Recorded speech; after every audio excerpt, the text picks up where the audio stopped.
Hey, welcome back to the channel.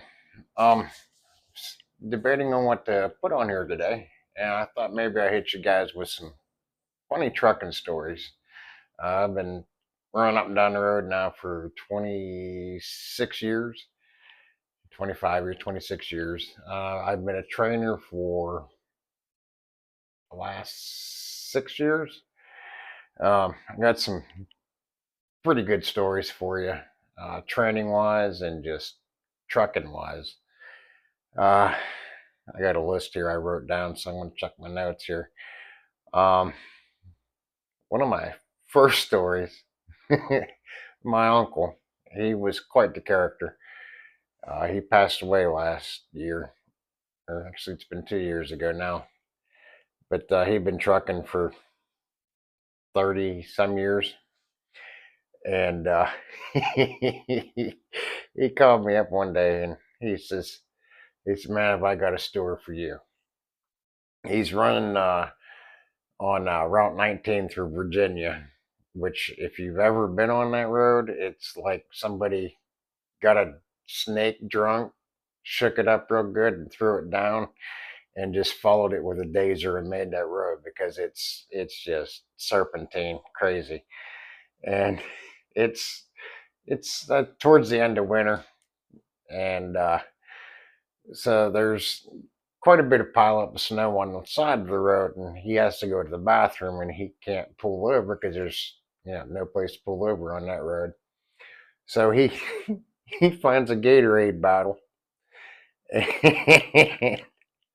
so he starts peeing in the bottle. About the time he's about halfway done, I guess, he hits a big old pothole and he drops the bottle. And if you're a guy, it's kind of hard to stop once you start. Well, this pee bottle is rolling around on the floor, dumping pee all over the place. He can't go peeing. So he's peeing all over the dash and the windshield. and,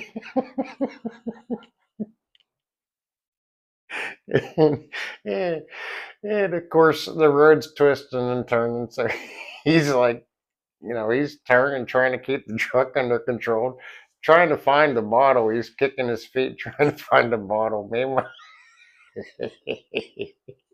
so he finally finishes peeing. His dashboard and windshield are covered in pee. He's got a floor full of pee. Yeah, and for like the next 2 months, his truck smelled like pee. I thought it was funny. Yeah, but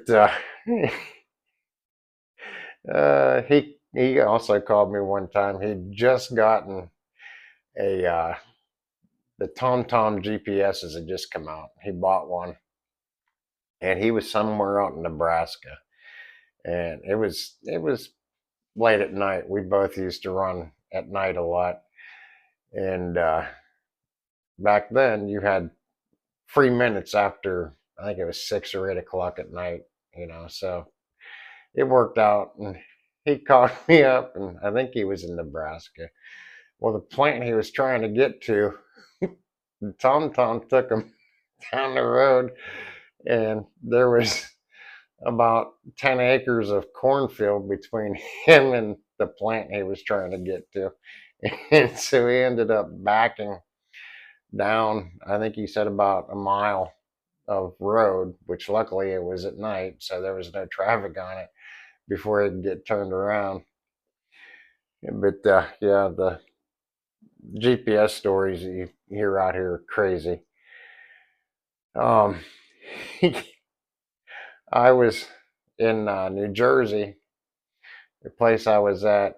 You went in and it was a tank wash, and you took your trailer and you dropped the trailer in the tank wash, but there was no truck parking. You had to park out on the street.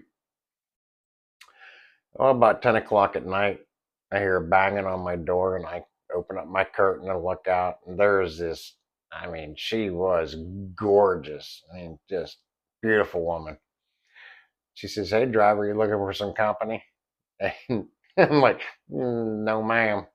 No, ma'am. You're way too pretty to be working a lot." So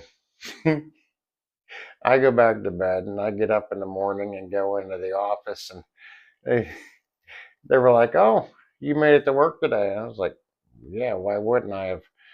Because that night she turned out to be a cop, and three of the drivers that were parked outside of the gate with me, they got arrested because, yeah, they were tempted. um, a lot of CB Rambos out there. Not so much anymore because nobody runs with a CB anymore. But I'd parked for the day, and I was parked kind of diagonal from the fuel island, and I can hear these two just bickering back and forth, talking about how they're going to kick each other's asses and everything. And this probably went on for about 10 minutes. Well, finally, they pull into this Flying J, and the first truck he comes rip roaring into the fuel island, and he stops, and next thing you know, this other Peterbilt comes sliding in right behind him. Well, the first guy gets out, and he probably weighs about 130 pounds with lead shoes on, and he's running back. And the dude that gets out of the Peterbilt that's parked behind him gets out, and he looks like Brock Lesnar. I mean, this dude is just jacked.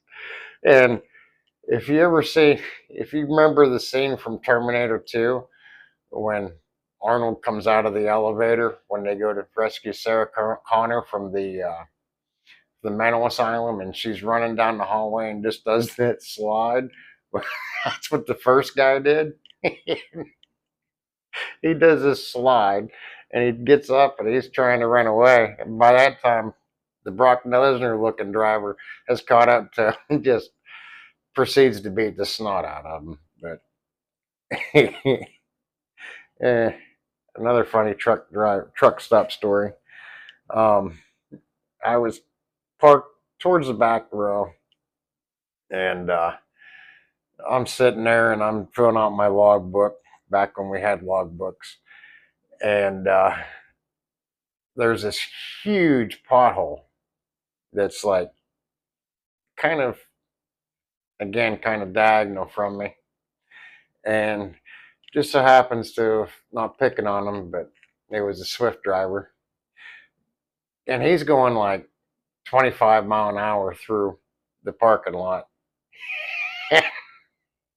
He hits this pothole, and he's not wearing a seatbelt. He has air in his seat, and he literally falls out of his seat, and the truck just kind of drives down over a bank. Luckily, he didn't get hurt, but uh, he blocked up pretty much the back row of the parking lot because they had to bring a wrecker in to hook up to him to pull him up out of the ditch. Oh my! But I was training a guy. We were backloading at Bristol, Tennessee, at the rail yard there. And if he's watching this, he'll probably remember this story. Um, this homeless lady come walking through, and if you've ever seen a tweaker, you know one when you see them. And she's tweaked out of her mind. And they had a pallet of bottled water set out for the railroad workers. Well, she comes walking over and she grabs a case of water and just kind of starts walking off while she sees my trainee standing there. And she comes over and she's kind of sweet on him, and she keeps trying to offer him bottles of water, and he's politely telling her, no, thank you, no, thank you. She wouldn't take no for an answer, so he ended up getting like a 6 pack of water from her. Oh my! It another. I had a female trainee, and we were unloading a load of pellets, plastic pellets, and we were almost done. And whenever you're almost done, you take a rubber mallet and you beat the side of the trailer to loosen up any that might be in there. Apparently, I struck a nerve because she's just like tapping on it. And I said to her, I said, beat that thing like it owes you child support. She just starts wailing like Thor on this thing. I was like, oh, somebody's in arrears. I think she might have actually dented my trailer. She was hitting it so hard. I had another time I had a trainee, and I don't know, he just graduated truck driving school, and it was whenever we were still hiring students, and apparently they just taught him enough to get him through to pass his license because this guy couldn't drive. And we had a chemical load, and if you've ever pulled a chemical tanker, you have a surge whenever you speed up, slow down, turn. I mean, it's constantly moving back there. Well, this guy was just, he was a nervous wreck. And so I was trying to be helpful. I told him, go ahead and get off this next exit and we'll switch places. So we switch places. I start driving, and he, calling nature hits him, and he says, man, I really got to go to the bathroom. I was like, all right, well, we get up this next rest area. I'll let you out. And we pull into the rest area, and I set the brakes. And I'm like, all right, go ahead and take care of business, man. He's like, no, you got to come with me. I was like, excuse me? He's like, no, you got to come with me. I was like, why would I go to the bathroom with you? You're a big boy. You can take care of it yourself, and I don't swing that way. And he says, no. He says, I know you're going to leave whenever I get out of this truck. I was like, no, I'm not going to leave. And it turned out that I had to follow him into the rest area because he was convinced that I was going to leave him sitting there because he was such a bad driver. We ended up not hiring him because he couldn't. Tanking's not for everybody, and he just wasn't getting it. So um, we were training on the yard, and God love this guy. He's a great guy. He's just a chatty Cathy, and when he starts talking, he just goes. He's like the Energizer Bunny. When it starts talking, he just goes and goes and goes. Well, we were airing off a load of water into our holding tank, and he's talking to another driver, and all of a sudden the line on the tank that we're pumping into blows off. So there's like this 20-foot geyser of water just blowing, you know, out, and I just kind of patiently looked at him and I said, "Hey, you gonna take care of that?" And he just keeps on talking along, and he turns around and he looks and he's like, "Oh!" He starts freaking out. He's like, "What do I do? What do I do?" And I said, "Well, first thing you got to do is shut the flow off, so close your internal valve." And all of a sudden, he started paying attention after that. But oh, that was pretty funny. Um, I was delivering a chip load up in Bardstown, Kentucky, and the way that the connection was, you got this stainless steel hose that weighs about 150, 200 pounds, and it's very rigid. It's hard to bend. But this lady that was the receiver there, she was probably about 6'2". She was a big old Viking girl. She had a big old wad of Copenhagen in her mouth. And my hose connects right about eye level. So I'm wrestling with this hose and I'm like dancing with it. Basically, it's like I'm humping the hose. And she does one of these. I sure do like the way you handle your hose. I had to stop and get a shower because I felt dirty after that. Oh my! Some of the things that goes on.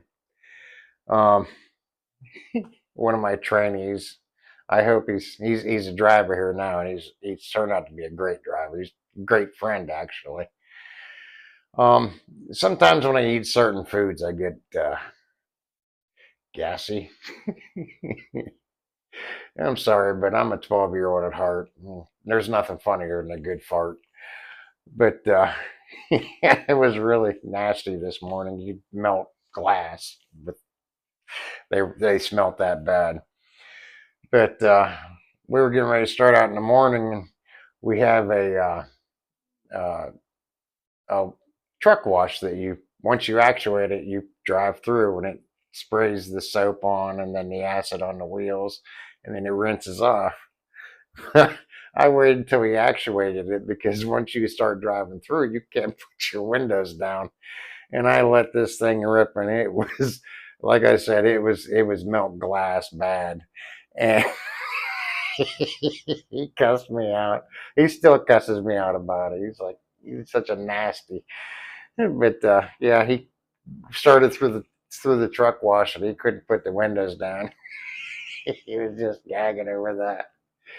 And my boss on Mondays they have a Zoom meeting, and he's in his office, and he's in this meeting, and his door is open, so I just kind of wander on in there, and I'm on the opposite side of the camera, so they can't see me, but and I go in and I let one rip, and it was nasty.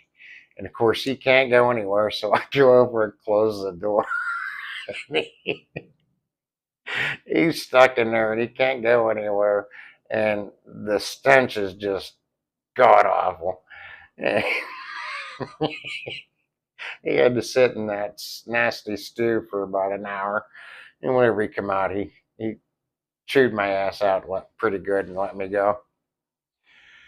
And eh, another bodily function story for you, and I'll cut out of here. But we were out when I was in the army. We were out in the field for like 4 weeks, and we'd eaten nothing but MREs until the last day. And we're packing out, and we got to do a convoy. We have fuel trucks, and we'd refueled helicopters all weekend or all week, the whole time we were out there. And well, the day that we're leaving, they actually sent us out some real food. I don't know if you've ever eaten MREs for a month and then eat some real food, but it's like taking that medicine before you take a colonoscopy. I mean, you crap out the marble that you ate when you were 3 years old. It's that bad. But we have like a 75-mile drive, and I'm the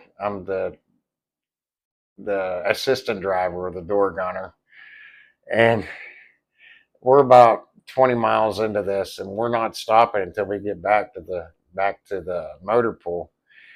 And they'd give us, the brown bag lunch and MRE for lunch, and my stomach just starts rumbling, and I know I'm not going to make it. And I look over at my driver, and I'm like, dude, I'm so sorry. He's like, what? I said, man, I got to go, and I got to go now. He's like, well, do what you got to do. So I rip open my MRE bag, dump the contents out, pull out the little packet of toilet paper, pull the BDU pants down, scoot to the edge of the seat, and proceed to eh, basically have a bowel explosion into my MRE bag. And of course, it didn't smell pleasant either. And we did have the windows down, but yeah,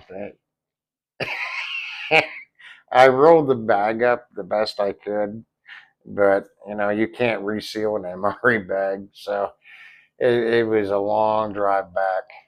But anyhow, I hope you enjoyed those stories, those truck driving stories there. Until next time, uh, be a blessing to somebody and be the reason somebody's having a good day. We'll catch you next time down the road.